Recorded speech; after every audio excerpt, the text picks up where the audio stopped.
Sehingga kalau Imam Ghazali membagi level bersuci itu ada 4.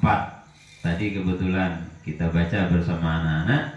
Jadi yang pertama adalah suci secara zahir, yaitu dengan tayamum, wudu, mandi, suci dari hadas. Yang kedua, sucinya anggota tubuh dari perbuatan maksiat. Yang ketiga, sucinya hati dari penyakit-penyakit hati.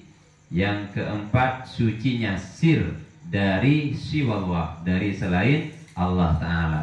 Maka orang seperti ini, katanya Al-Ghazali, itulah orang yang telah sampai kepada derajat innallaha yuhibbut tawwabin wa yuhibbul mutatahhirin. Itulah manusia yang akan dicintai oleh Allah Ta'ala. Kenapa? Karena dia senantiasa berada dalam kesucian dan dia senantiasa bertaubat kepada Allah Subhanahu wa Ta'ala, seperti itu. Sehingga inilah yang membuat kita bareng-bareng ayo gitu. Lakukan syukur itu bukan hanya dengan membaca kalimat hamdalah bersama-sama, tetapi bagaimana syukur kita gunakan dengan jawarih, dengan anggota tubuh kita. Misalkan Allah kasih kita mata, maka mata ini kita gunakan untuk melihat karunia-Nya, untuk mensyukuri nikmatnya, membaca kalam sucinya, membaca tulisan-tulisan para ulama.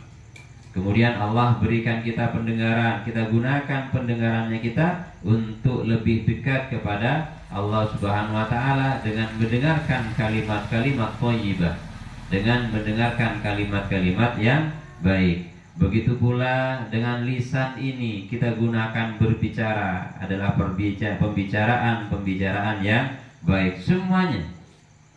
Maka secara bertahap Allah akan giring kita, Allah akan bimbing kita sampai kepada man arafa nafsah. Apa man arafa nafsah? Bahwa siapa yang tahu kepada dirinya, maka dia akan tahu kepada Tuhannya. Artinya apa? Siapa yang tahu bahwa dirinya punya mata dan dengan mata itu dia bisa melakukan kebaikan, dan yang membuat dia bisa melakukan kebaikan itu hanyalah Allah.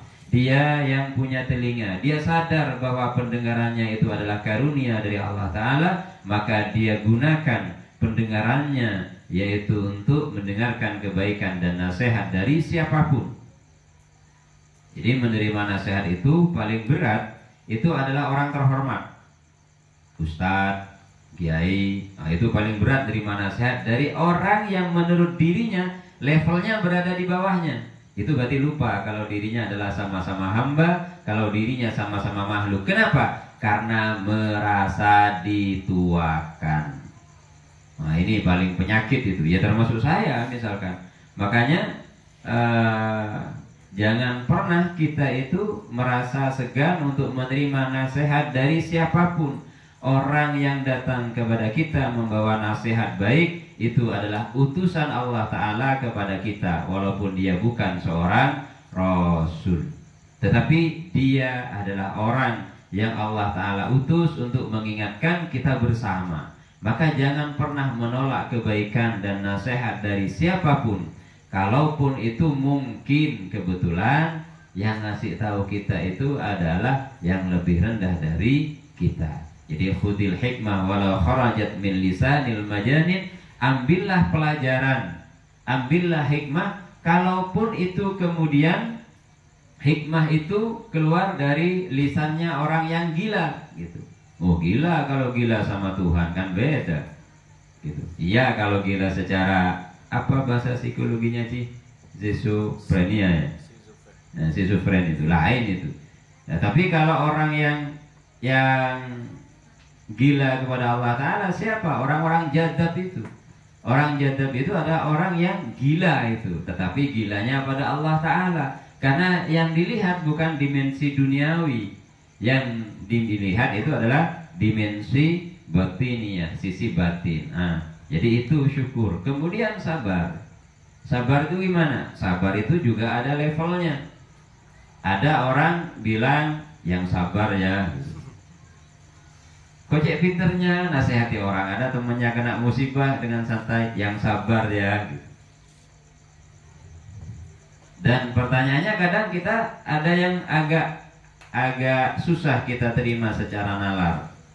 Memang secara umum kita sudah menyampaikan alladzina idza asabathum musibah qalu inna lillahi wa inna ilaihi rajiun. Jika ditimpa musibah hendaklah engkau sadar bahwa semuanya itu adalah milik Allah dan semuanya akan kembali kepada Allah Subhanahu wa taala. Hanya kalimat ini kemudian oleh para ulama dijadikan kalimat kematian.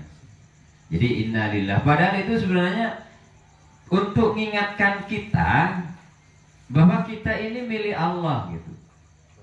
Bahwa kita ini milik Allah, semuanya akan kembali kepadanya. Artinya apa? Saya nggak bisa ngajar malam ini kalau dia tidak menghendaki. Saya tidak bisa duduk di sini dengan Ustaz Haji Astono kalau dia tidak menghendaki.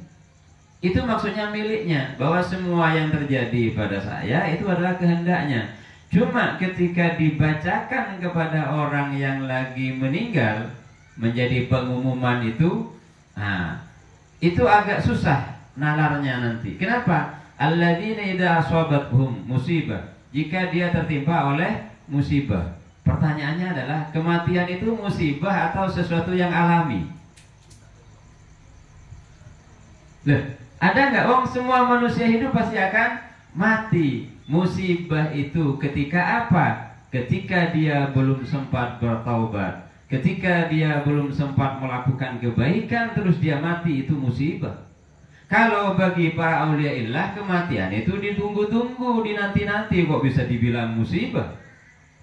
Kenapa? Karena para auliaillah, orang-orang yang sudah cinta dan dekat dengan Allah Ta'ala, tak kerasan di bumi ini, ingin segera pulang.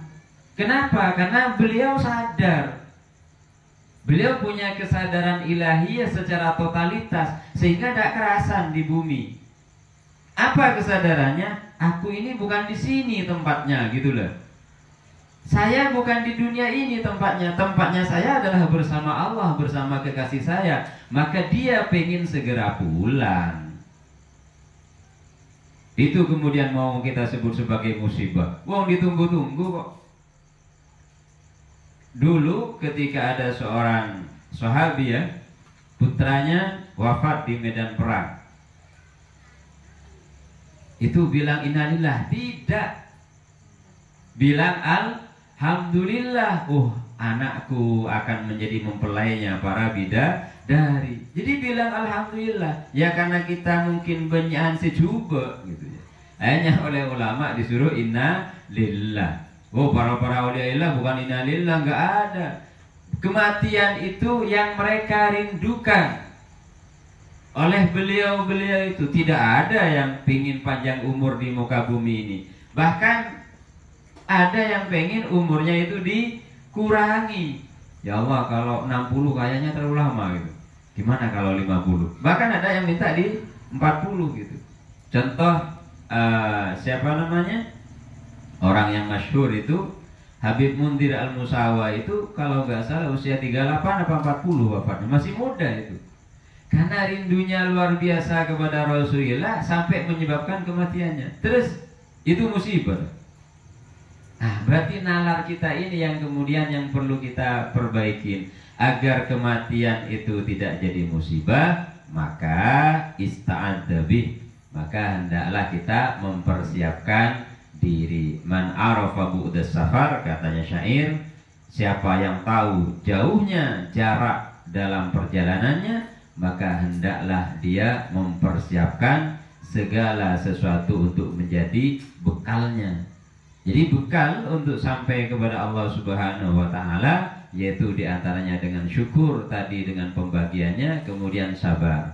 Jadi sabar yang pertama adalah sabar terhadap musibah, ujian. Dan ujian itu, mohon maaf Bapak Ibu, itu bukan dari Allah. Ujian itu dari diri kita sendiri. Taruhlah contohnya Nabi Ibrahim alaihissalam. Kenapa diuji dengan menyembelih anaknya? Karena keceplosan. Jangankan kambing ini, andaikan Allah berikan aku anak dan Allah perintahkan untuk menyembelih anakku, pasti akan aku sembelih. Talocor Nabi Ibrahim itu keceplosan ngomong, begitu punya anak diuji benar sama Allah Ta'ala. Nabi Ayub sakit sampai ditinggal oleh oleh istri-istrinya, sampai hartanya itu juga karena beliaunya. Gitu. Ya nggak ada yang ujian itu karena Allah niat uji kita, nggak ada. Loh, ada Ustaz orang tidak banyak dosanya terus diuji oleh Allah Ta'ala. Ini ujian kenaikan kelas. Kenapa dia diuji oleh Allah Ta'ala? Namanya orang sekolah, pasti ada ujiannya. Orang mau lulus kuliah saja mesti ada ujian semester 1, 2, 3, bahkan semester 8 harus 2 ujian. Ujian akhir sama ujian skripsi. Kalau udah pengen diuji, ya tidak usah minta naik kelas. Jadi kalau tidak mau diuji oleh Allah Ta'ala, maka tidak usah naik kelas. Begitu kita ini sekolah, berarti kita sudah siap dengan ujian yang akan kita hadapi. Begitu ruhani kita ingin melakukan perjalanan menuju kepada Allah, maka harus sadar itu akan diuji oleh Allah Ta'ala. Jadi tidak ada yang tidak diuji oleh Dia, semuanya akan diuji. Kemudian yang kedua, yaitu sabar terhadap apa? Taat kepada Allah. Taat ini berat juga untuk sabar. Kalau kita sudah sabar dalam taat, biasanya sholatnya tumakninahnya lengkap. Sholat tarawih nanti 10 salam, tasbihnya ya biasa, subhanallah wa bihamdi, subhanallah wa bihamdi. Tidak kemudian subhanallah, subhanallah, itu berarti tidak sabar. Itu berarti tidak sabar. Mungkin butuh latihan di Nurul Yakin itu, sholat yang begitu itu butuh latihan di Nurul Yakin. Jadi karena kalau Nurul Yakin sholatnya biasanya begitu, tumakninahnya jelas. Kenapa? Namanya santri dan mungkin protes sama ustadznya. Nah itu enaknya. Kalau masyarakat insya Allah setelah sekali jamaah besok malam sudah tidak balik lagi biasanya. Nah itu kalau di masyarakat gitu. Kita nggak perlu pakai dalil-dalilan lah kalau untuk urusan itu. Ini karena kita bicara sabar. Orang kadang dalilnya mana gitu ya. Orang sekarang dalil, nanti beri dalil saya tidak lakonin. Itu orang sekarang. Ya. Jadi dalam sholat tarawih misalkan, mana dalilnya yang menyatakan 10 salam, mana dalilnya yang menyatakan 4 salam. Tidak usah banyak dalil, males gitu aja. Males gak ada. Sudahlah. Kalau kita tidak malas, kita tidak butuh dalil. Emang ada batasan tak sholat malam itu sebenarnya?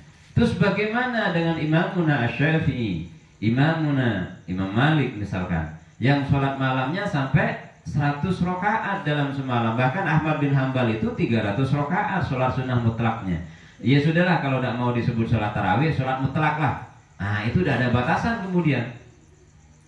Sholat mutlak mau berapapun silahkan, 1000 rakaat mau niru Imam Ali As-Sajjad silahkan gitu. Tapi siapa gitu. Nah maka sabar dalam ketaatan termasuk apa? Sabar ketika kerja.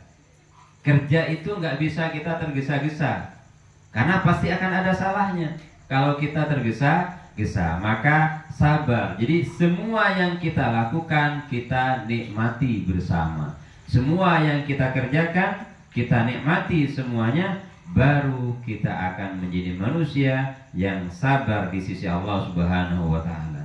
Jadi sabar kepada ujian, sabar dalam ketaatan. Jadi sabar dalam ujian, sabar dalam ketaatan. Jadi ketaatan dan kesabaran kita ini untuk sampai kepada Allah Ta'ala. Yang ketiga apa? Nah, kembali lagi, sabar karena menahan rindu ketemu dengan Allah wa Rasuluh. Ini untuk orang-orang yang hatinya sudah tidak ada yang lain, yang ada hanya Allah Ta'ala, yang ada hanya Rasulullah Sallallahu Alaihi Wasallam. Jadi yang ada hanya beliau. Maka orang-orang seperti ini biasanya menumpahkan kesabarannya itu ketika membaca sholawat kepada Nabi, nangis ketika munajat, beliau itu menangis dan merasakan bahwa Allah ada di hadapannya. Jadi bapak-bapak, ibu-ibu ini kalau minta sama Allah itu seakan-akan Allah itu ada di hadapannya, kayak jenengan ngobrol dengan saya gitulah. Ya Allah, saya susah sekarang, mana hutang tidak lunas-lunas, yang namanya penghasilan juga tambah seret, tapi saya yakin Kau Maha Pengasih ya Allah, berilah saya rezekimu